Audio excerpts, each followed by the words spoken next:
What's up, guys? This is Alex Van Houten with Defining Dad Bod. I hope you're doing well. I am joined by a fantastic guest that I just can't put it into words. It's going to be a great conversation. I'm super excited. Mr. Brian R. King. You can find him on Facebook at Brian R. King MSW. Brian, how are you this morning? Doing great, Alex. How are you going, man? Man, I've been so excited about this, like just since I got to meet you online. Short story real quick. If you don't do this very often, the whole meet somebody online thing and reach out and connect and follow their stuff a little bit, and then I didn't talk to you on the phone. I didn't know you as a person, but just who you are exudes through everything you do. And I was like, I need to know this guy. I need to know what he does. I need to hear his voice. And then I heard you were doing a podcast, and I was like, man, I got to get you on here. I got to talk to you about your story. And so that being said, for our listeners today and for you, I'm just excited to hang out with you this morning. I've been drinking coffee. I'm probably a little too jazzed up, maybe. You never have too much coffee, my friend. True story. I did the 23andMe thing, and it says that I'm genetically predisposed to drink too much coffee. Like, that's a thing. Of all the research we've done, how did they decide, well, this is the gene we want to discover? Forget cures for Alzheimer's and let somebody else worry about that. Darn it. I want to know where this coffee gene is. It's true story. And I got to tell you, it was both justification and world crushing at the same time. It was like, well, I have the gene for it. So, and then like, well, crap, I got to be careful about this. There's got to be a 12-step program now. I am helpless against my genetic predisposition to drink too much coffee. Well said, man. But as we're diving into this, I'm excited to talk to you. You and I have Ehler's Danlos in common, which is not something I get to talk on my show much about. I don't want to make our entire conversation about it, but I'm excited to jump into that. You have an amazing backstory that plays into your philosophy around mindset. And so I just want to give our listeners here the opportunity to hear from you. Tell us a little bit about Brian's superhero origin story. Like, how did you come to be the guy who every time you're on my newsfeed, you have something positive and powerful to say? And I love where you're coming from, brother.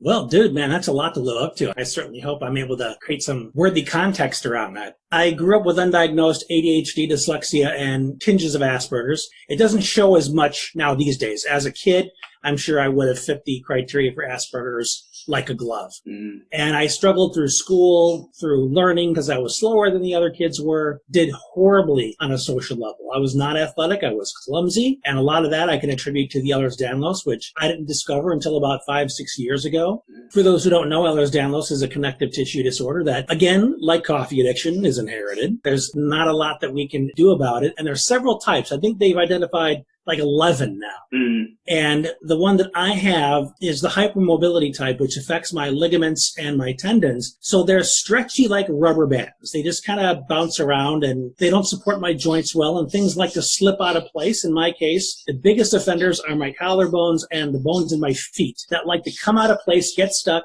hurt like an SOB, and need to be popped back in place. So that's the Ehlers-Danlos. And I struggled all my life through academia and socially and so on. Ended up getting my master's degree in social work and getting married, and subsequently fathered 3 boys who also have Asperger's and ADHD. Wow. So through them, I discovered these challenges in myself and then took it upon myself to learn the strategies they would need to learn so that I could model it for them. And within the past 5 years, as I mentioned, the Ehlers-Danlos was diagnosed because, as serendipity would have it, a colleague of mine was diagnosed with it. I never heard of it before. So I started doing the research on it because I wanted to have some compassion for what she was going through. And as I started looking through the criteria, I was like, hang on a second. This all sounds way too familiar. So the more I dove into it, the more I thought, I've got to get myself an assessment. So I did the networking on Facebook, joined an Ehlers-Danlos group that was local to me, and I was able to connect with one of the leading experts in the field who has a multi-year waiting list. And when I got in to see him, he did a very thorough assessment on me and my family history, and I walked out of there knowing I had Ehlers-Danlos, but unfortunately not too much of a plan for what to do about it other than pain management. Right. And in addition to that, just to backtrack a little bit, I had an aggressive form of testicular cancer when I was 18. So graduated from high school into chemotherapy to handle that. And one of the long-term side effects of that is kidney disease. So I've got kidneys that are working like on 1/3 of their capacity. Right. So I've got to keep tabs on that. And within the past year or so, or actually over the past many years, I've been having some neurological changes. Increased clumsiness, some confusion, some shaking in my hands, burning, tingling, and so on. And it was finally diagnosed a year ago as multiple sclerosis. So I have that on top of everything else. And what gets me to the point of this extreme positivity, you would see, is when I had the cancer and was subsequently in remission, I had been your typical selfish teenager,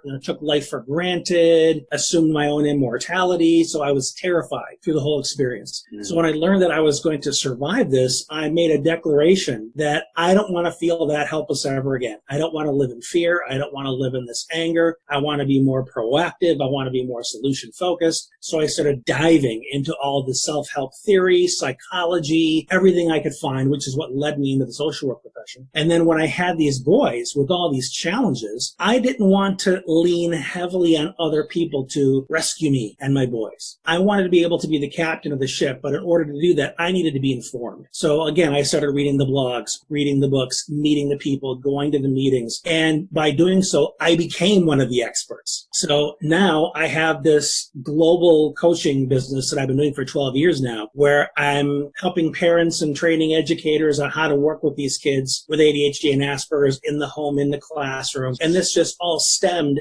from the desire to prepare my boys for the world. And preparing them by seeing me as a model for what's possible. So with all my illnesses, I don't want them to see a victim, somebody who blames the schools or the government or society or whatever, but says, hey, we've got to own this, take responsibility for the course of our life, make informed decisions, and decide how we want to show up in the world. So that's kind of it in a nutshell. Man, there's so much there that I just can't wait to dive into. But I have to say, the superhero origin story, there's like one of two of them. There's the Spider-Man one. You get bit by a radioactive spider and suddenly you have superpowers the next day, but you decide to use your powers for good. And so that's all well and good. But then there's another one. This is kind of the underdog superhero. It's more like your origin story, just getting beat up hard and just getting back up every time. And then somehow through that, you're like, well, now I can do this thing that I could never do before. And it's like the brutal version of a superhero origin story. It's like the prelude that you don't publish first because nobody's going to come see that movie. It hurts, right? It's like training the Flash by making him repeatedly run face first into a brick wall. Exactly. There we go. Well said. Bam, bam, bam. Well, that 20 frames later, hey, I'm really fast and I'm really good at dodging stuff. So I appreciate you sharing that. In just, I guess, the yogis and the Buddhist tradition say namaste. The light within me recognizes the light within you. So I don't know how else to say that, but I'm a big namaste fan. I love that. Well, namaste to you, sir. Thank you for sharing that, and thank you for letting me interview you as part of your journey here. That's a huge. It's my honor. We empower each other through what we've learned along our journeys. And one of the best ways we can leverage our own suffering is by helping to relieve the suffering in the world. And if we can share the wisdom of our own path, we can say, Alex, I'd like to save you some suffering by sharing with you what I've learned through my own. So you're going to have suffering regardless. But if I can help you skip over this, I'm happy to do so. Well said, man. So I want to dial in on this Ehlers Danlos. I say Ehlers. I don't know because I'm from the South. Maybe. Yeah, I don't know the proper pronunciation. It's some foreign guys. Right. And like you said, there's 11 types of it, so sometimes it's hard to keep up with like which version. But I do want to talk about that because it's very few and far between that I get to meet somebody else who has this diagnosis, and even fewer and farther between that I get to meet somebody else who has this. And despite the diagnosis itself is still like working to crush life. Now, I'm not dissing anybody out there with a rough diagnosis who, maybe you're struggling with depression. That's a very real thing. Maybe you're struggling with knowing what the next step needs to be and it's eating you up right now. But my experience with Ehlers Danlos has been, I also didn't find out about it until just a few years ago in myself, though everything fit my life up until that point to understand, oh, that's why my hip popped out of place during track practice. Oh, that's why when I went to play on the monkey bars, my wrists would crack. I could kind of deal till the next one and then fall off. Like, what the heck is that about? Yeah, the stretchier they got, the harder it was for them to function.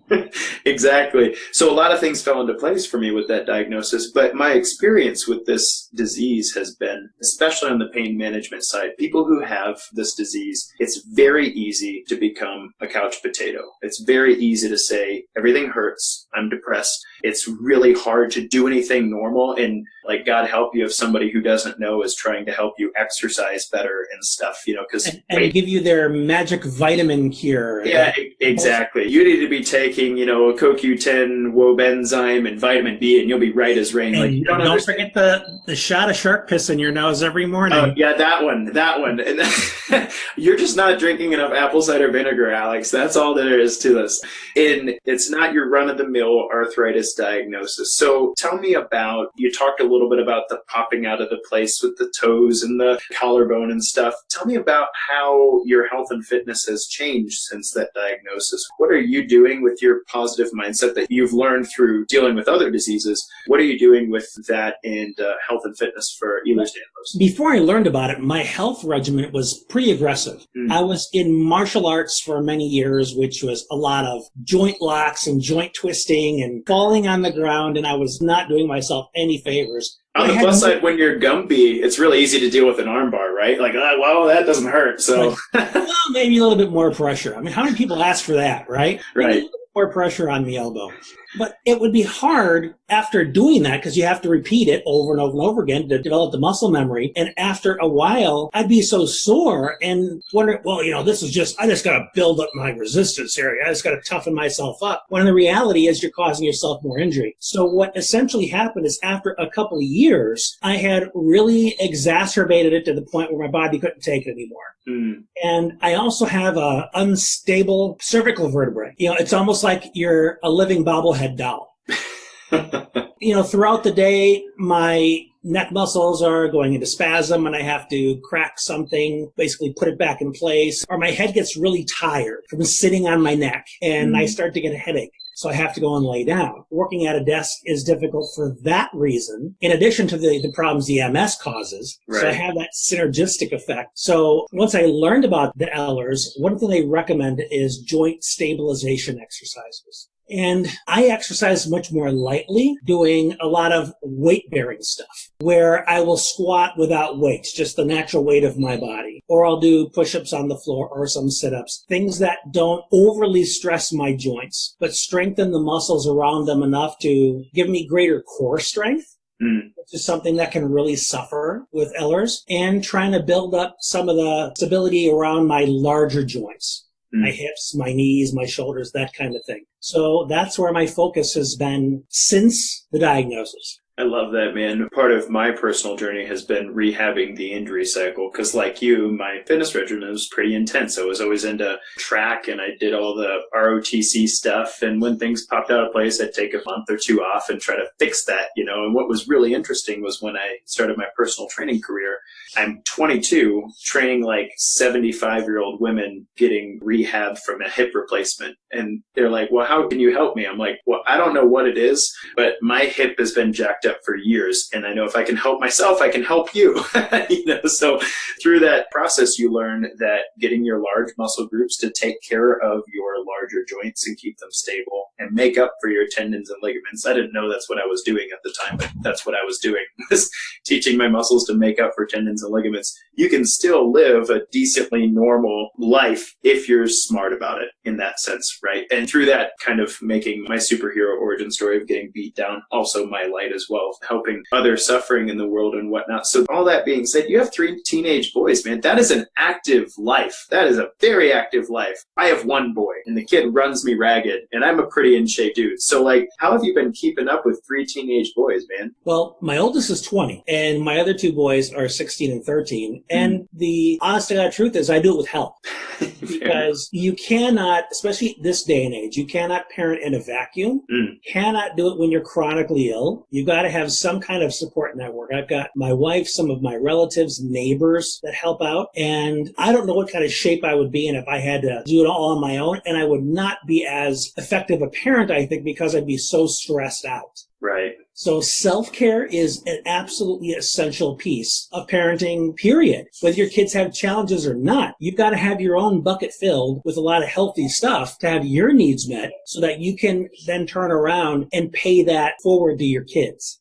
Well said. I think of this from a spiritual perspective, and I'm sure you could chime in on this as well. But I always thought of, as a dad especially, or the head of the household, you kind of like pour yourself out. You're like a pitcher of water, making sure all of the things that the seeds you've sown in your life are growing well. But if you're not refilling this pitcher, I'm just empty. I've got nothing left to give. But if you're continually filling this pitcher and allowing the overflow, that's the water that should be going to the seeds around me to grow my child, my wife, my business. And if I'm ministering out of the overflow is what I call it, then in that sense, self-care allows me to self-care other people. I probably botched that completely, but how do you feel about that?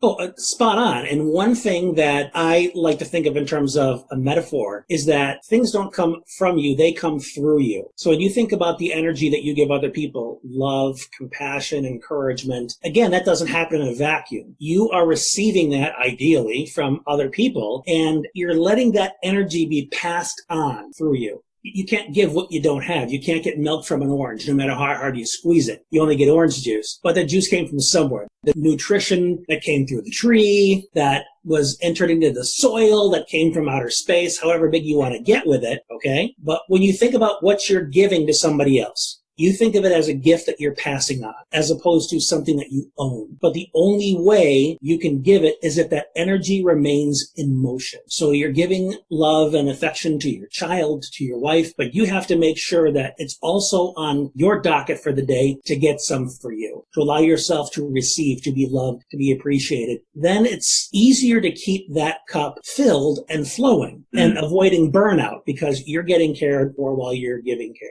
I love that. And I want to dial in on your mindset thought process there in just a moment. But being the Defining Dad Bod show, I can't pass up the chance to say that is the message of health and fitness, in the sense that, I just got off the phone with a dad. I was talking, he set up a consultation with me, wanted to talk through some of the nutrition BS in the world, he said. There's a lot of it too, man. There's plenty. But, we were talking through some of the things he's read and some of the things he's tried for himself. And I stopped the conversation. I said, hey, man, you have 3 kids. What do you want their nutrition habits to look like when they're adults, when they're in your shoes? Like, do you want them trying the keto diet? Do you want them yo-yoing? Do you want them to be wrestling with whether or not they should be eating veggies and how much that looks like, and having mac and cheese with dinner all the time, and trying to decide with their wife if the kids should have one meal and you should have another? Or do you want that all to be a synergistic thing? Do you want them to understand what good food is, and that's just the way things are in their life, and they don't have to worry about it anymore? They can go do stuff with the great nutrition they're getting in their system. And he goes, well, that's an easy answer. I'm like, man, that's what you have to live, because whether you like it or not, that confusion is currently being passed to your children. What you do is what they're going to do, period.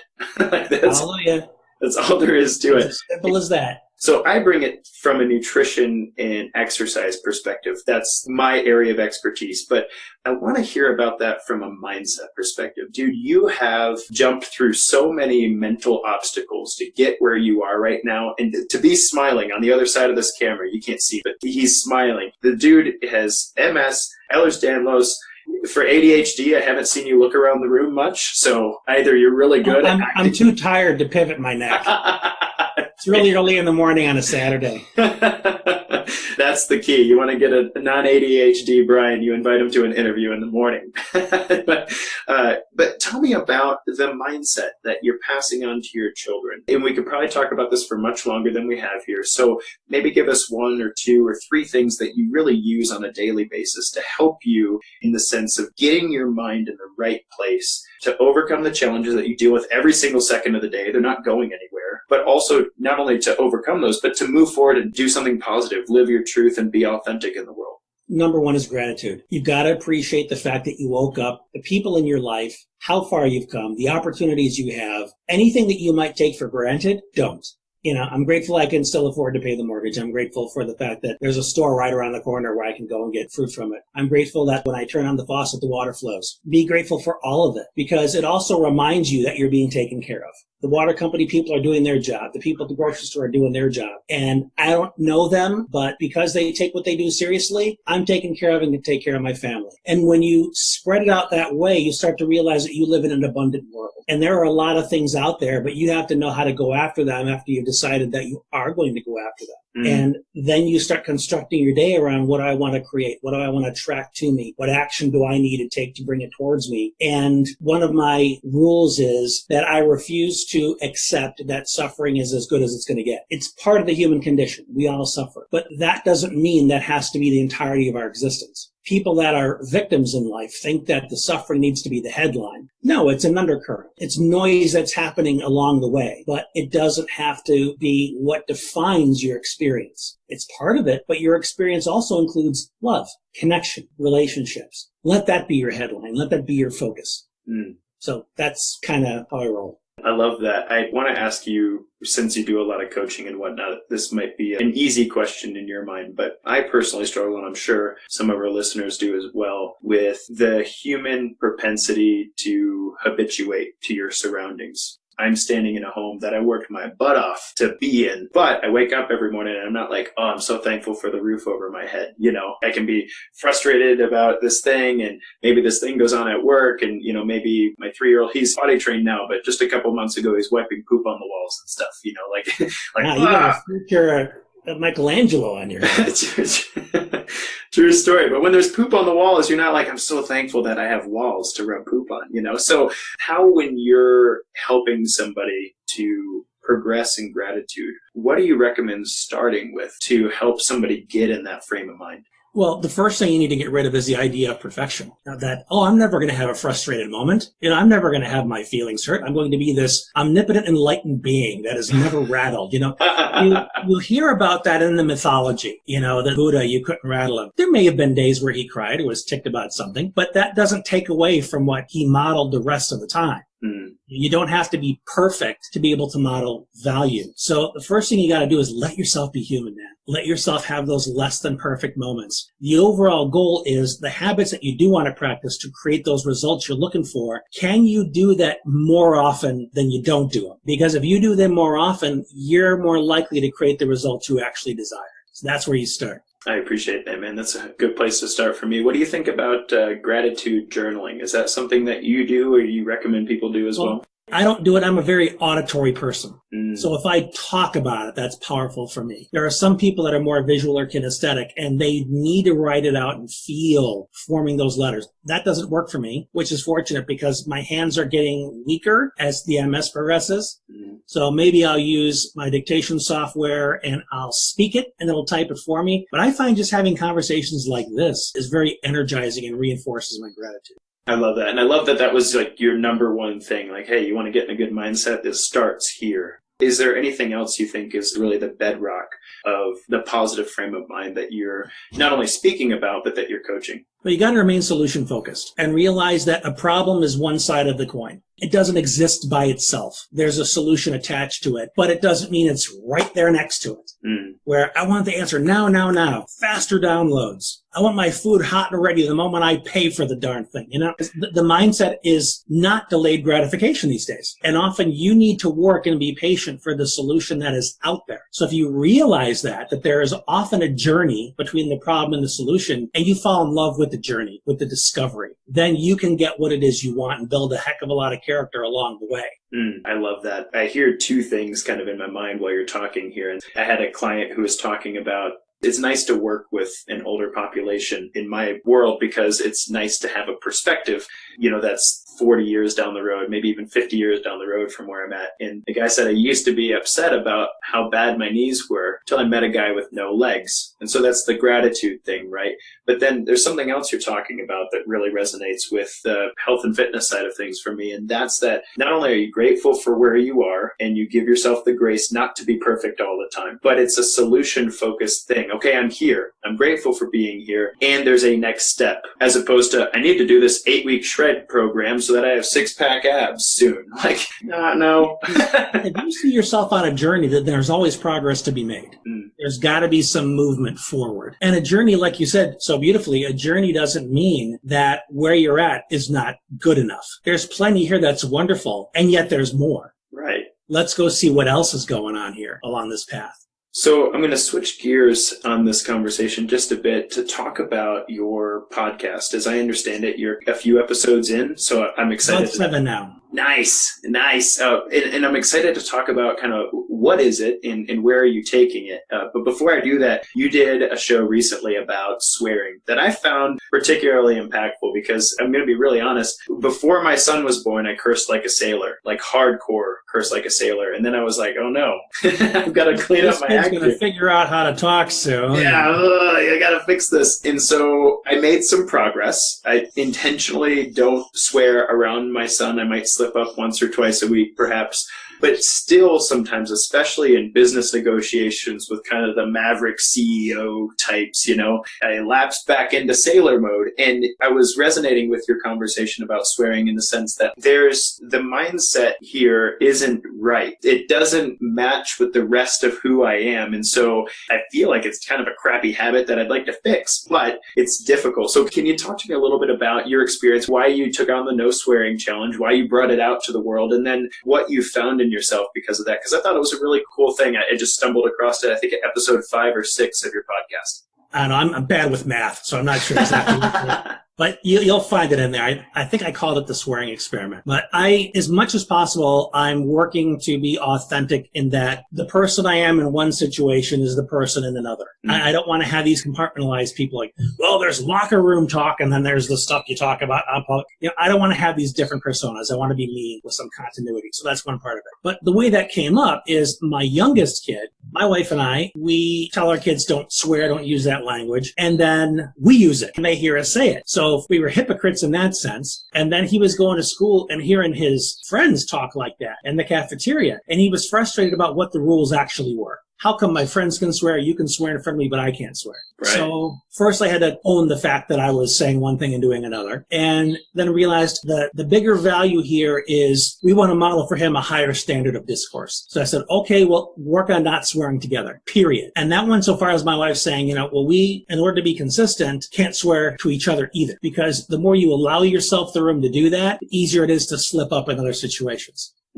So I just decided, all right, I'm just going to try this not swearing thing for the benefit of consistent modeling for my son. And in doing so, I found myself, even when I'm home alone, catching myself feeling like I needed to swear or I was going to swear, like hesitating, not being so reactive. And in the course of doing so, I had to think, okay, what else can I say to express the fact that I'm upset about something, and frustrated or feeling a little depressed or whatever, or not feeling so physically good. And I started coming up with other language that was more gentle, that was more self-compassionate. And I noticed my thinking calming down. I was more at peace about things. I wasn't judging things quite the same way as I was when I allowed myself, the right to say, flip an idiot or whatever that cuts you off in traffic. Because you're choosing to respond to things in a different way. You're not reacting. You're choosing your response. You're more mindful and more conscious. And again, like with what happened with my career path, and all I wanted to do was help my kids with their ADHD and Aspergers, this desire to do consistent modeling for my son morphed into some self-development and some greater insight into how I process my emotions. And so I shared in one of the podcasts why I did it, what my experience was, and why I'm going to continue to do it. Then I invited the listeners to give it a shot if they wanted to and let me know how it turned out.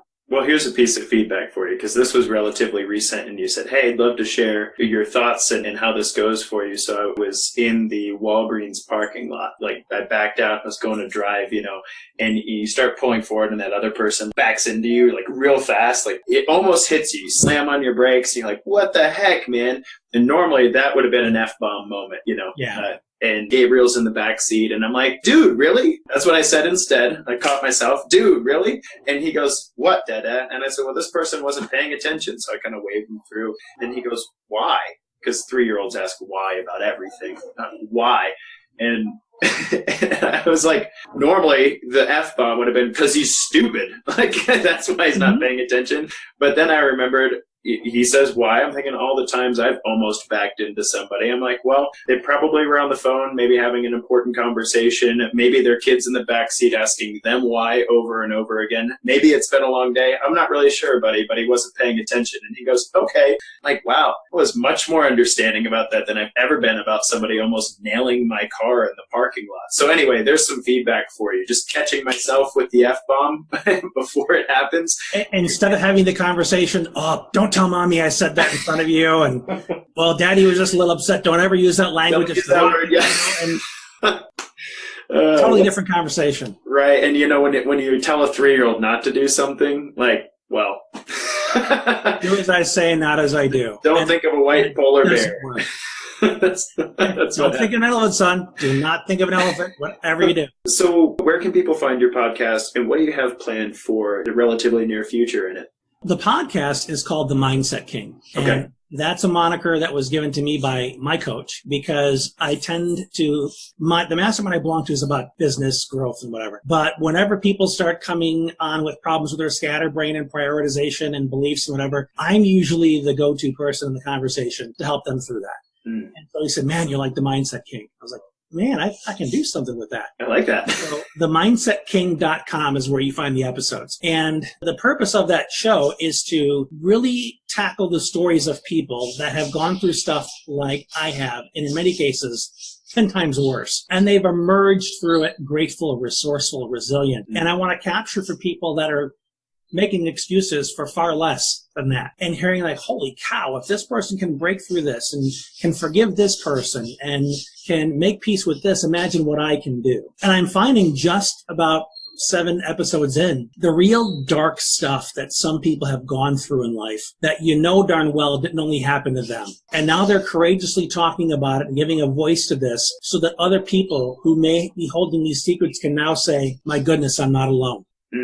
And maybe they can begin to talk about it and get the support they need to begin establishing their own breakthroughs and reach their potential in life and start achieving some of their dreams because they're no longer living in fear. So there are many layers to what the show is becoming, and I'm really excited to see where it all goes. I'm treating it just like this journey of helping people tell their stories of the capacity of the human spirit to persevere even when some truly horrific things happen to them.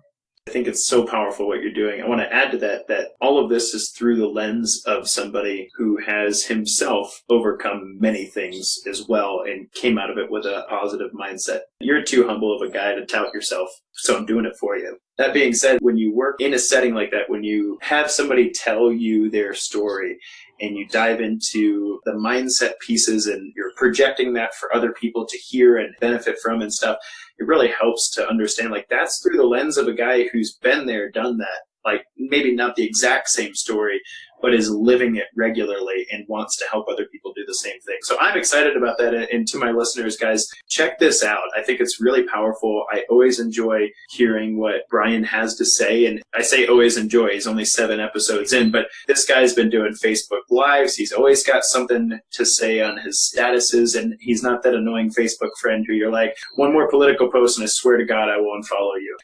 He's not that guy. But there's such a huge component of mindset to health and fitness. And I can't say I'm an expert, but I can say that I've dealt with it every single second of every single client I've ever worked with in my 13 years in the fitness industry. The way you understand yourself, the way you approach your day, the gratitude you have for what you're able to do, your goal-oriented mindset toward where we're going with this thing, the delay of gratification that no, you can't see your abs yet. We're getting there, all right? And that's not even the most important. They're under that layer of fat, but I promise you they're in there. We're working on it. You wouldn't be able to do this exercise if you didn't have abs, all right? So that being said, go check Brian out, especially if you're in a place where you could use a mindset shift, because thus far, and I listen to a lot of stuff, thus far, Brian is one of the most real people I've heard talk about this. Not like, I'm an expert, so you should listen to me. But like, man, I'm living this, and I am myself working to better myself and be there for my boys and be there for my wife and figure this out well. And I'm excited for you to be a part of my journey. And I just love that spirit you bring to the table, Brian. So thank you. Thank you, brother. I really appreciate all of your kind words. So I want to ask you, Brian, this is the Defining Dad Bod show, and I've talked a bit about how health and fitness kind of play in not only to my journey, but into your journey as well from a mindset perspective. But when I invited you onto the show and I told you about what I'm doing here, the title means something to me and means something to each one of the listeners, and I've had different people on to talk about it. What does Defining Dad Bod mean to you? Well, you have to think about the fact that nutrition has a huge impact, and how you use your body has a huge impact on the quality of the vehicle that you walk around in. You know, I'm heavier than I need to be, and it's hard on my joints, which are already lousy, and I decided to try the keto diet to get some weight off of me, and it's requiring me to eat healthier fats, not the trans junk that's in all the chips or whatever, fewer processed carbs, more natural food, and I just feel better overall. And when you feel better, it changes the way you see yourself in relationship to life, what you consider possible for yourself. When you have more energy, suddenly it opens the door to activities that maybe you had once closed off to yourself. So eating right, exercising, improves the vehicle. It's a difference between a car that's tuned up and one that keeps clunking all the time or dying on you when you're on the highway. So taking care of the body, taking care of the mind is a precursor to anything else that you do in life. So take care of you, man. Well said. I love that. I like to talk to people in the sense that there are very few things in life you carry with you forever that just won't change. And like, there's no head transplants yet, or at least not widely available. As much as some people could use one. They're not available yet. Not yet. So the body that you have is the vehicle for you, your spirituality, your emotionality, the suffering you do or not do not justify, your mindset, all of it. It's literally the vehicle that would be with you through the whole thing. And there's no trading it in for a better model. You know, you either take care of it or you don't. So absolutely.